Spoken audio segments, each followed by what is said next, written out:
So we are looking at 1 Timothy chapter 3. And we see once again, as we had talked about this, that Paul is talking to Timothy. Paul is in a situation where he is beginning to give this instruction to Timothy, who he has seen as an individual that the Lord will probably use to carry on the teachings and the instructions that were given to us by our Lord Jesus Christ. And now Paul is encouraging Timothy on the things that he's going to have to watch out for as someone that will have a voice of authority. And he's going to be an individual that people will look to.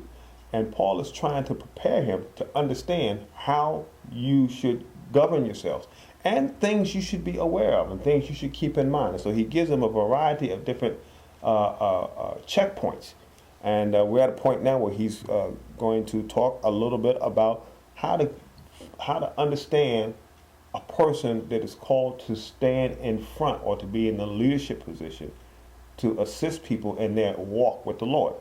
And so Paul's going to give Timothy some guidelines and some outlines on things he should look for that are just basic.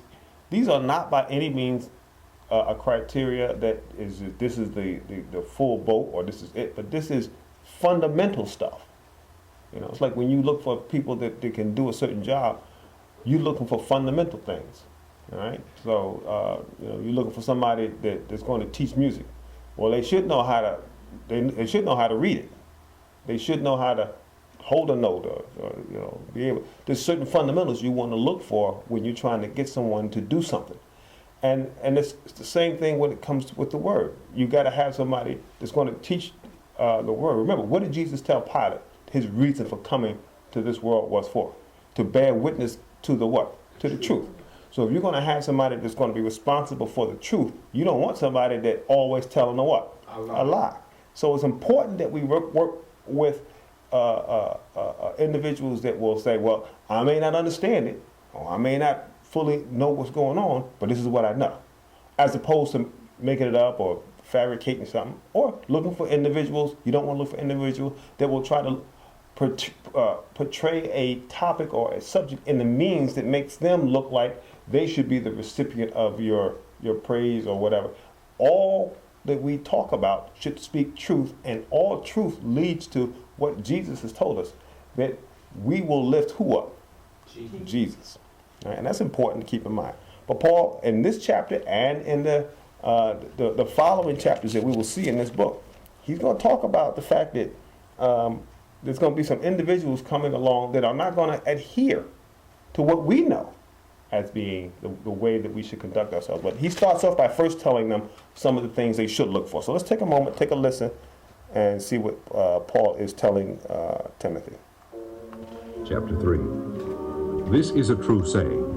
If a man desire the office of a bishop, he desireth a good work. A bishop then must be blameless, the husband of one wife, vigilant, sober, of good behavior, given to hospitality, apt to teach, not given to wine, no striker, not greedy of filthy lucre, but patient, not a brawler, not covetous, one that ruleth well his own house, having his children in subjection with all gravity. For if a man know not how to rule his own house, how shall he take care of the church of God? Not a novice, lest being lifted up with pride he fall into the condemnation of the devil. Moreover, he must have a good report of them which are without, lest he fall into reproach and the snare of the devil. Likewise must the deacons be grave, not double-tongued, not given to much wine, not greedy of filthy lucre, holding the mystery of the faith in a pure conscience. And let these also first be proved, then let them use the office of a deacon, being found blameless. Even so must their wives be grave, not slanderers, sober, faithful in all things. Let the deacons be the husbands of one wife, ruling their children and their own houses. For they that have used the office of a deacon well purchase to themselves a good degree, and great boldness in the faith which is in Christ Jesus. These things write I unto thee, hoping to come unto thee shortly. But if I tarry long, that thou mayest know how thou oughtest to behave thyself in the house of God, which is the church of the living God, the pillar and ground of the truth, and without controversy great is the mystery of godliness. God was manifest in the flesh, justified in the Spirit, seen of angels, preached unto the Gentiles, believed on in the world, received up into glory. All right, so there we go with Paul with this instruction on leadership and things that should be looked for. And the reason why Paul is telling Timothy you need to look for these things is because there are going to be people that are going to try to step into the role of leadership that do not have what? These qualities. These qualities that are listed here. And so, therefore, there's a criteria that has to be set up so that you can kind of look and see. Because the thing that Paul knows, just like even as Christ knew, that the devil is going to try to do what? Infiltrate. He's going to try to get in and to allow his program to happen. It's the same thing that happened when Jesus came. Before Jesus' ministry took off, what did the devil try to do? He tried to infiltrate. Turn these stones into bread. Cast yourself from the temple. Fall down and worship me. All right? But Jesus was able to do what? To withstand it. Unfortunately, a lot of men cannot withstand it. They do fall to the snares and the traps that the devil set. And they end up in position, but not in proper relationship with the Lord. And that's a bad combination. And we see that, unfortunately, a lot. We see it in human government, in politics. We see it in business, and we see it in religion. And we see it a lot in all of these areas. When you get into the Old Testament, when we get there, we'll see how when we go through 1st and 2nd Kings and 1st and 2nd Chronicles and 1st and 2nd Samuel, where we deal with all those leaders and those kings, and you'll see how corrupt the leaderships were. Some were good, most were corrupt. And that philosophy and that trend has not changed very much. We have some leaders that are good, most are corrupt. We have some religious popular individuals that are what I would call national people that are good, but most I would not recommend. Right? So, but therefore you have to keep in mind that we have that, and you got to be able to distinguish it one from another. And so Paul is here, and he says, as he opens this particular portion of his chapter 3, and he says, this is a true saying. If a man desires the office of a bishop, he desires a good work. Now, the first thing we want to look at here is that word. It says, this is a what? A true saying. All right, so once again, we're starting off with what? The truth.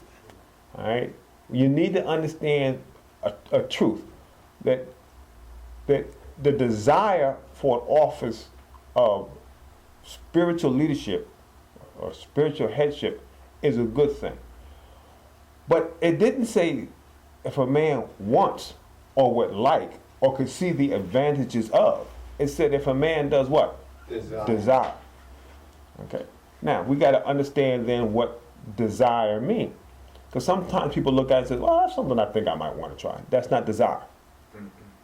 See, desire is, you know how sometimes when, if you go and you skip a meal, sometimes you're too busy to eat, you know, or you fasting or something, and you skip, for whatever reason, you don't eat, you skip maybe 1 or 2 meals, and then you get to that meal that you finally get to eat, guess what you start to do what?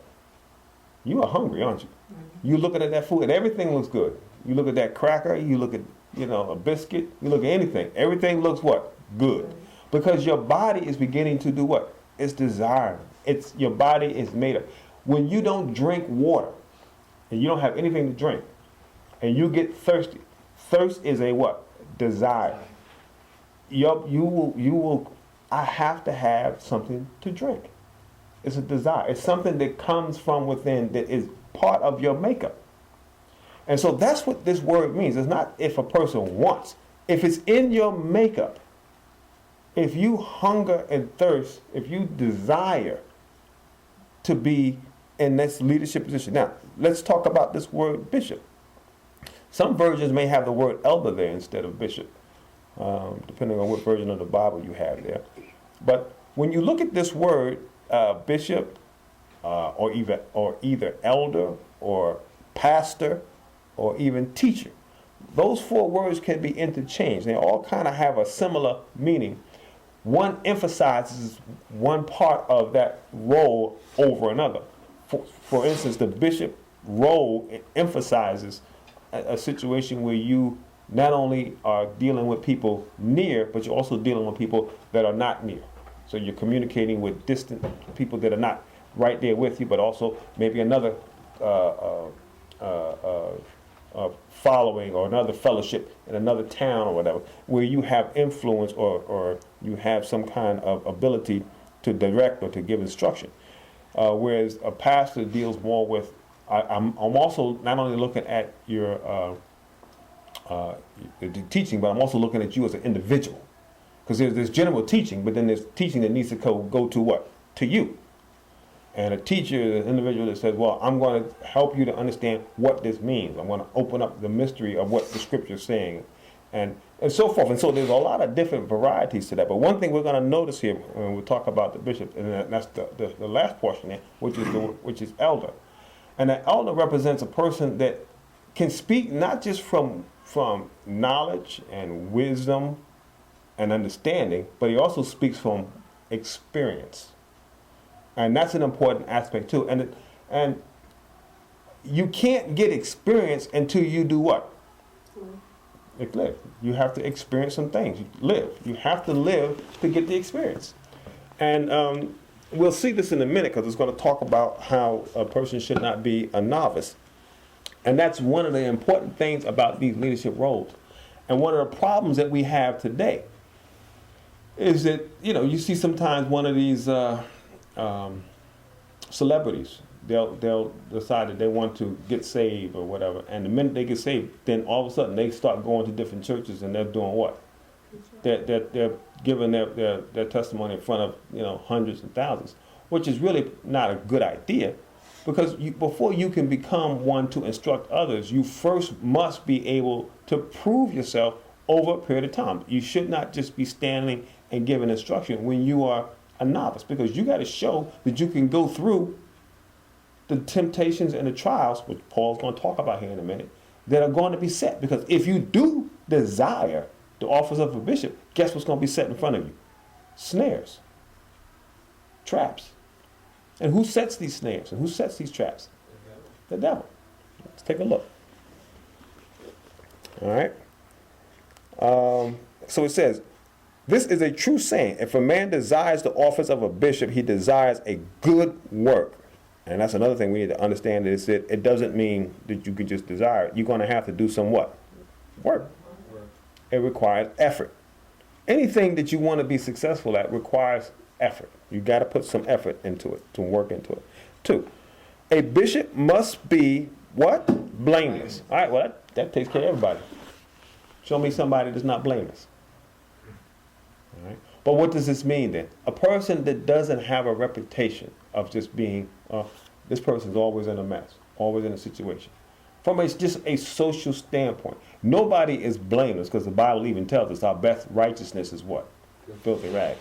So you got to understand, well, what is he trying to say? He's saying that the word around town is that you are a what? A good person. You don't have any scandals. You don't have any things hidden in the closet that people are whispering and talking about. That's a bad situation when you want to stand up and talk about people, and the people talking, yeah, well, but you know he got this, and you know she got. You don't want that, because now no one is listening to what you were what saying, but they're all talking about, oh, how can he stand up there and say that, or how can she stand up there and say that? So you don't want to have that aspect about you. So a bishop must be blameless. All right. Well, what's the first thing he says when he talks about blameless? The first subject he goes to? Husband of what? One wife. All right, because that's where a lot of the blame goes into. You look at some of the difficulties and the problems that happen, even in some of our national religious popularities. It's one of two things: money or sex. One of those two things. And so, but he'll get to this in a minute. Must be a husband of what? one wife. All right, and so that's an important aspect that you have. And sometimes people say, well, does that mean one wife at a time? No, it just One wife. one wife. And so you should not be, divorcing one and marrying another. That's not the way it's supposed to be. That's not, because if you, once again, he's going to talk about this in a minute. If you can't manage your own personal person and the person of your relationship between you and your wife, just you and that person, how then can you instruct? And Paul's going to talk about that in a minute. But if you can't put together and work out a situation between just two people, yourself and another, how then can you give instructions to multitudes? It's a difficult situation. Vigilant, and that means it don't just quit. You got to keep going. I'm going to see it through. I'm going to allow myself to go through the ups and the downs, the confusions, the difficulties. I'm going to allow myself to go through all of that, but at the same time, I'm going to keep going. All right? And then in your ability to keep going, you also got to be what? The next word, sober. Sober. All right? And what does sober mean? Not drunk. Not drunk. All right? Being clear of mind, being able to be focused. Don't allow yourself to be distracted by things of an influence of something else. Because see, people can be drunk not just with wine. Mm-hmm. People can be drunk with money. There are people that are drunk with power. People are drunk with success. They want to be successful so bad that they're intoxicated by it. Mm-hmm. Some people are drunk with all kinds of things. All right. So he says, be vigilant, sober, of what? Good behavior. Mm-hmm. All right. The thing about it is, if you're not sober, how good is your behavior going to be? Not good. All right. Of good behavior, given to hospitality. Now, what is given to hospitality speak of? Being friendly. Being friendly. That's that pastoral aspect of it. Where, see, you can't say, well, you know what? I wanna be a bishop or elder or a pastor or a teacher, and I want to do all of that, but I can't stand people. Well, I mean, Ain't your job for you. it ain't your job. I mean, you got to be able to deal with people, but you also got to be able to deal with all kinds of people. Because guess what kind of people are going to come to you? All kinds. All kinds of folks. Good folks, bad folks, people that tell the truth, people that tell a lie, and most of the people that come to you are not going to meet this criteria. They're not going to have a good report. They're not going to be blameless. They're going to have a lot of stuff about them. Right? Remember the woman that came to Jesus, and the people in the room said that if Jesus was a prophet, he would know of what kind of woman, of what sort of woman this is, this crying at his feet. But Jesus said unto him, that he who has been forgiven of much sin does what? Love much. And so Jesus was able to deal with all kinds of people. He was able to deal with those so-called Pharisees that looked righteous but weren't righteous within, and the people that weren't all that right without. But inwardly, their hearts were seeking for things of God. They just didn't know the path to walk until Jesus came and showed them the truth. He came and gave them the light, and then they began to walk it. All right, so yeah, you have to be given to hospitality. You got to be a lover of people, and then apt to teach. I mean, you said, well, I'm going to be someone that wants to instruct people. Well, but then if you don't have anything to instruct, you don't have anything to give. We don't want you to come by and we're going to talk about. I want to teach about the Lord. And you come by and we just sit and look at each other. Well, what you saying? Well, I ain't got nothing really to say. I just wanted you to come by because I want to be a bishop. Well, when you going to start doing your bishoping? So you have to be apt to teach, and all of these things are things that are part of the desire. It has to be in you, right? If you desire, if you hunger for it. Look at verse 3. Not given to what? To wine. Goes back up to that. See, that other one we can connect it to. Be what? Sober. Sober. All right. It says not given to wine. No striker.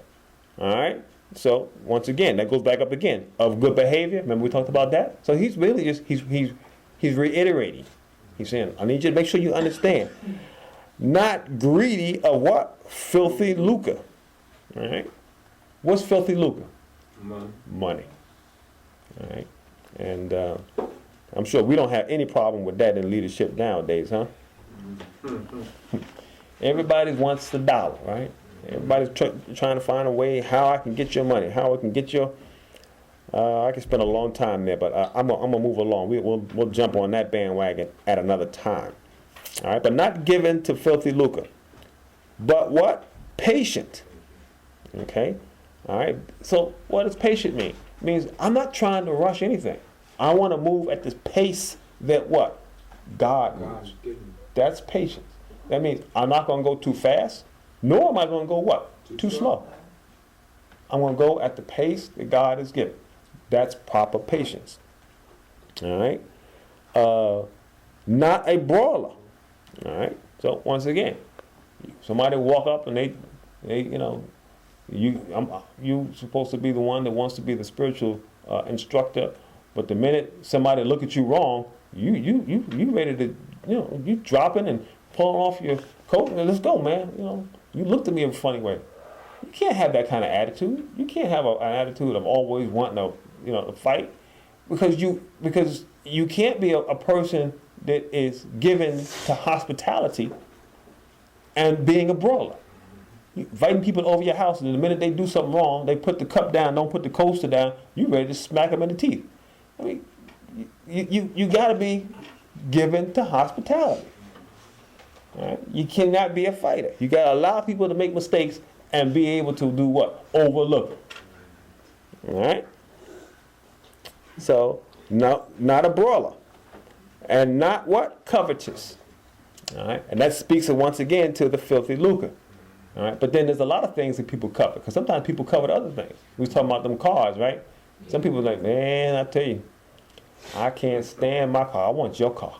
Right? That's covetousness. I'm not happy with my car. I want your car. I'm not happy with my house. I want your house. I'm not happy with the clothes and the shoes and the stuff I have. I want yours. But the thing about covetousness is I don't want one like yours. I want yours. See, I want you to not have and me to have. See, that's covetousness. I want it all. I don't want you to have nothing. And so we have to make sure that you cannot help people when you don't want them to succeed. Your ability to be a helper to other people is, I will take the lesser if I know it will help somebody else gain more. You got to be willing to do that. All right.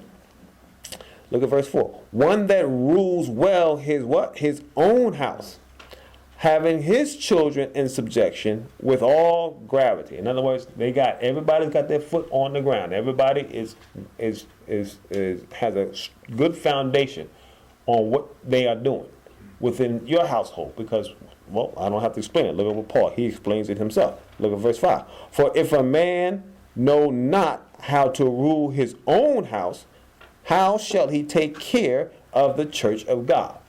So Paul explains it right there. I don't have to get into it. He gives the explanation himself.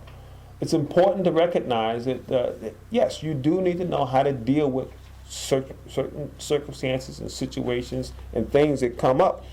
Because when you're dealing with people, guess what? You're going to have a lot of different things. Now, the important thing about it is that you as an individual can be a spiritual instructor to a lot of people. There are people that you meet on a day-to-day basis.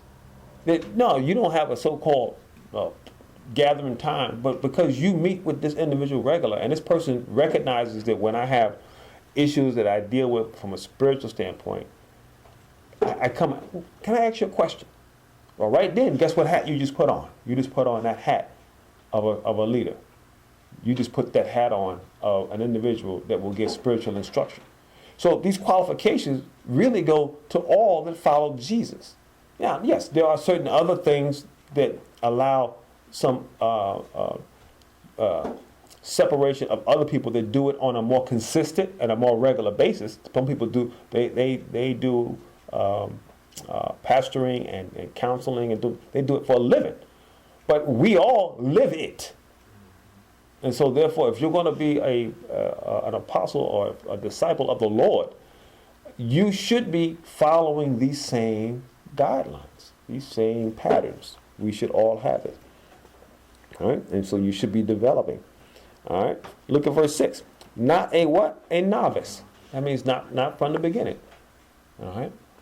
When you first get saved, people ask you about things about you. A lot of times it's important to say, well, I'm not sure, but I can bring you to, you can ask this person, or you can ask that. But then after a while, after you've been saved for a little bit, guess what? When somebody comes and asks you a question, what can you, oh, you know what? I know the answer to that. I can tell you about this. I can give you my opinion on that. And you get to the point where you can kind of actually give some proper, constructive conversation about a variety of topics dealing with the Bible or the Lord or God or Jesus. All right? Lest, it says, not a novice, lest being lifted up with what? Pride, he fall into what? Condemnation of the who? The devil. Who set the trap? The devil. You see that? And this is all what Paul is trying to get to understand. If you desire to be a leader, if you desire to stand up for the things of the Lord, the devil's going to be right there looking to trap you. He's not saying that it may happen. He's saying it will. You will get that snare thrown in front of you. And you just need to be able to pray and ask God to give you wisdom to see it, to avoid it, or sometimes just to go through it without being affected by it. All right? Remember the snare that was set for the Hebrew boys. All right? The fire. You fall down and worship these false gods, or we're going to throw you in the fiery furnace. And they said, we're not even going to think twice. I'm not worshiping. You might as well just go ahead and throw me in there. Now that was a snare. But God didn't remove it, but God brought them what? Through it. Allowed them to go in the fire, but for whatever reason, God said, I'm going to let you go in it, but I'm not going to let you suffer any of the pain of it. But they were willing to die for what they believed. That's an important aspect of it. All right. 7. Moreover, he must have a what? Good report. All right. So that goes back up to that aspect of where he said a bishop must be what? Blameless. Those two are connected. You see? You gotta have. Tell me about so and so. Oh, he's a good person. Tell me about so and so. Oh, she's very nice. As opposed to, tell me about so and so. Oh, where can I begin? You know, sometimes you get those type of situations, and that's not what you want, because what it does is it kills your testimony. Some people can rebound from that. I mean, you guys remember the PTL club, right? Remember Jim Baker? All right. Well, I don't know this personally, but from some of the reports I hear is that he's actually turned himself around. But he's never going to. No, people are never going to forget what he did with all that money that he raised, and how he misused it and everything, right? And all the. Chuck Colson is another one. Yeah. He turned himself around and done well. Actually, he's kind of overshadowed some of his stuff, but his issues with that were political were not so much looked at as religious, but more so as secular. But no matter what area you are, when you are blamed for something that you've done, and you've done it and you are guilty of it, people will remember that. And it's hard to turn that around. All right? But like we said in the beginning, who can stand up and say, I'm blameless? I have never done anything wrong. So it's not talking about being perfect. It's just talking about what's the general tone about you around town. All right? Moreover, must have a good report of them which are without. And we talked about that. It's not so much just people that are in the religious aspect, but people that are around town, in your community. Lest he fall into reproach and a snare of the who? Of the devil. All right? So once again, Paul is letting them know, if you desire to be a person that will help other people understand who Jesus is, you are going to get an attack. It's going to be consistent. It's going to happen. People are going to be helped by your ability and your desire to want to instruct them and help them through the word, well, then you're going to be attacked. You're going to have a snare thrown in front of you. You just pray that the Lord allows you to be able to distinguish between the works of what God is doing and the temptations that the devil throws. 8. Likewise, must the deacons be grave. Okay, so he says, likewise. All right, so that means when it says likewise, that means everything that we just said above pertains to the deacons. Same thing. All right, and then he just goes on. Likewise, the deacons must be grave, not what? Double-tongued. And that's one of those things you got to watch out for, because some people are in that situation where they speak of gossip and flattery. And that means, see, when a person that's a gossip will always talk about you behind your back, will say nice things to your face, but then get behind your back and do what? Talk all about you. All right. So that's a person that's a gossip. But then a flatterer does just the opposite. A person that flatters will tell you what? A whole bunch of good things. All right. And so it's important to keep in mind. You got to be truthful. Don't be double-tongued. If you don't like a certain situation, do what? Speak the truth. Not double-tongued. But then that takes courage. It takes courage to be a person that will speak the truth. All right. You can't be of those types of hearts where you're trying to make a person feel good by telling them something that ain't true to his face. That's flattery. All right. That's not something that you want to do. But then you also want to make sure that when you tell people things out of what? Out of love. But then there's certain things that you should tell people that sometimes I don't want to tell them that. But you should tell them. So we got to be careful. There's a lot of different things. Not given to much wine. Not greedy of filthy lucre. Talking about the same things, right? Look at verse 9. Holding the mystery of the faith in a pure conscience. Understanding what the scripture says. The mystery of faith. What is it about faith? It is a mystery. But I have it in this understanding that it's what you absolutely have to have. And I don't have any problems with it. You got to have faith. Right? Holding that mystery of faith. All right. 10. And let these also first be proved. All right. Once again, it's talking about not allowing someone to just start. Prove yourself. Don't be a novice, not a beginner. Then let them use the office of a deacon, being found what? Blameless. 11. Even so must their wives. And if you notice that the word must there is in italics, meaning in the original Hebrew that word wasn't there. Those two words weren't there, but it's added to help us understand. But sometimes it's always a good practice to don't read the italics and see if it makes even better sense sometimes. Because sometimes the old King James made sense and they put those words in there, but sometimes the way we read things today, you could probably get a better understanding sometimes, not all the times, but it's always a practice to try to do every now and then. Say it without the italics. Now look at what it says without the italics. Even so, wives, be great. All right? So it doesn't really also mean just the wives of the deacon. It just means what? If you are a wife. All right? And so what people are saying was that what Paul was talking, not just the wives of the deacons, but the wives that are deacons, the deaconess, all right? Which is, it could go, I'd flow with either one or both, because to me they don't conflict each other. All right? So the wives, be grave, and once again, being grave means being grounded, being sound, being sober, all right? Being grave, not slanderous, all right? Not going around talking about people behind their back, saying bad things behind their back, and that are not true, and wonderful things to their face that is not true, which is flattery. All right? Sober, we talked about that, right?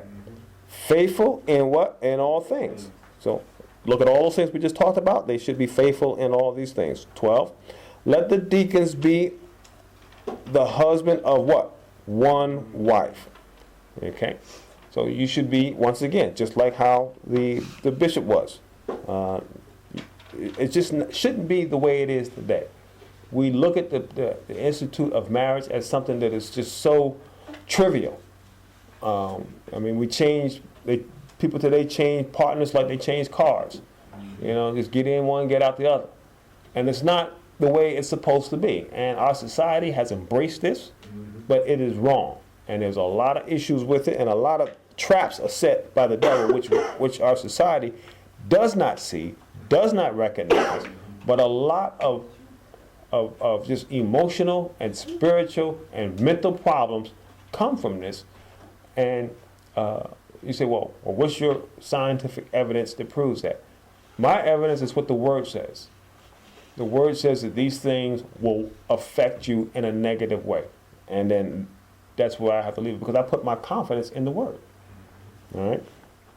But then you can look at people, and you look at statistics, people that have been able to hold their house together and hold their children in good reproach and all that, versus those that have not been able to, and look at the abilities to achieve and to do.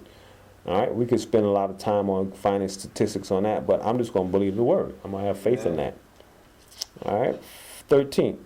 For they that have used the office of a deacon well, purchased to themselves a good degree and great boldness in the faith which is in Jesus Christ.